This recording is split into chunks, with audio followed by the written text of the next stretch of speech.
আজ হচ্ছে আমাদের চিংড়ির মালাইকারি। চিংড়ির মালাইকারি করার জন্য আমাদের প্রথমে চিংড়িটাকে নুন আর হলুদ দিয়ে ভালো করে মাখিয়ে নিতে হবে।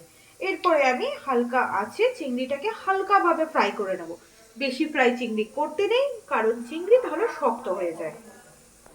তার সাথে নারকেলের দুধ করার জন্য এখানে নারকেলগুলো কেটে নেওয়া হয়েছে, জলের মধ্যে রাখা হয়েছে, ফোটানো হবে, তারপর আমরা গ্রাইন্ড করে নেব।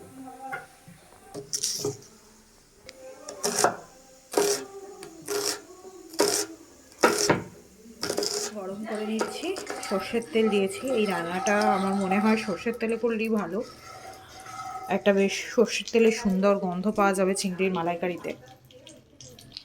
একটু হাত দিয়ে দেখে নিচ্ছি যে গরম হয়েছে কিনা তেলটা। আমি দেখছি বেশ ধোঁয়া উঠছে, তার মানে ইটস রেডি।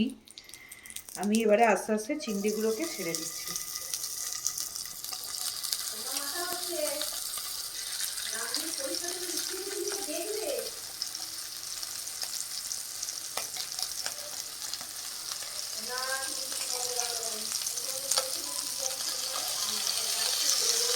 চিংড়িগুলো সুন্দর দেওয়া হয়ে গেছে, কড়া এখন ফ্রাই হবে।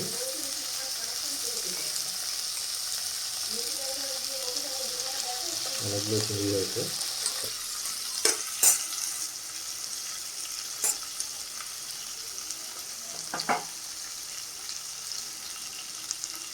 চিংড়িগুলো আমি দিয়ে দিয়েছি, একটু এপিট ওপিট করবো জাস্ট, আর বেশি ভাজবো না। তো পিঠ আমার মোটামুটি হয়ে গেছে, আমি জাস্ট তুলতে নেবো। দেখো কেমন লাল হয়ে গেছে, সুন্দর।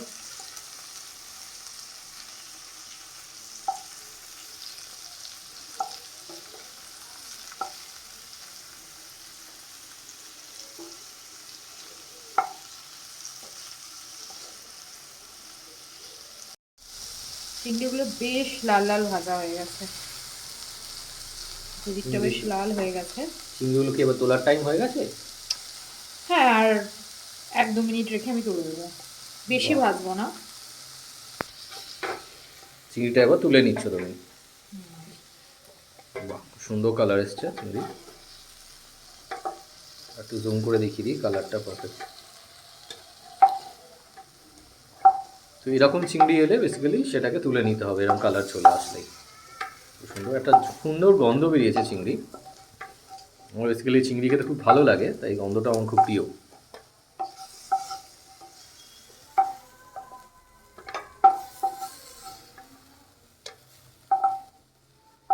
আমি এখানে কড়াইতে একটু ঘি আর একটু তেল মিক্স করে নিয়েছি। এখন আমি একটুখানি জিরের ফোড়ন দেব, আর তার সাথে একটু শুকনো লঙ্কা, এলাচ, দারচিনি, লবঙ্গ। একটু ফাটিয়ে নিচ্ছি এলাচগুলোকে যাতে স্মেলটা ভালো ওঠে।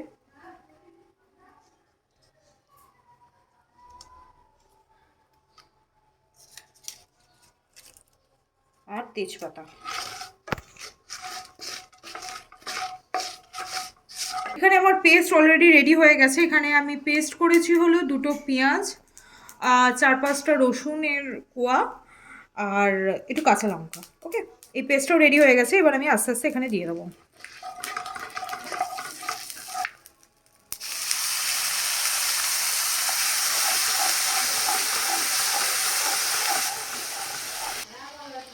আমি একটু হলুদ দিয়ে দিলাম,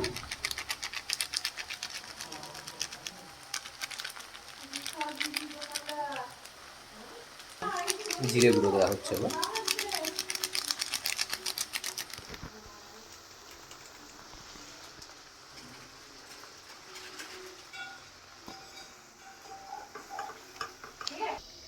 একটু নারকেলের দুধ দিচ্ছি। দুধ দিয়ে আরও মশলাটাকে আমি কষাবো।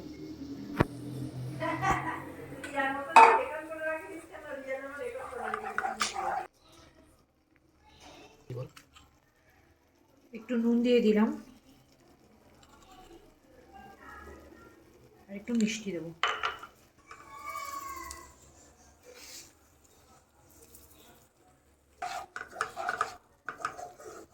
আরও ভালো করে মশলাটাকে কষাতে হবে, যেন কোনোভাবে আমাদের পেঁয়াজ আর রসুনের গন্ধটা, কাঁচা গন্ধটা যেন না আসে।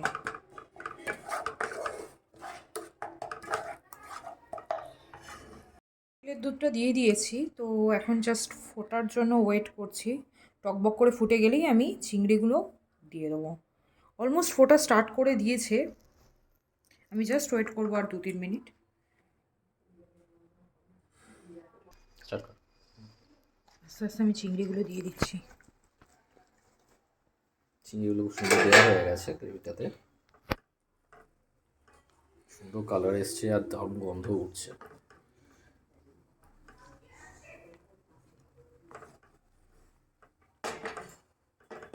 এবার আমি চিংড়ি দিয়ে একটুখানি ঢাকা দিয়ে দেবো। এবার ওয়েট করতে হবে আমাদের প্রিপারেশনটা ফাইনালি হওয়ার জন্য। অলমোস্ট আমাদের ফোটা কমপ্লিট হয়ে গেছে আর গ্রেভিটাও ঠিক হয়ে গেছে।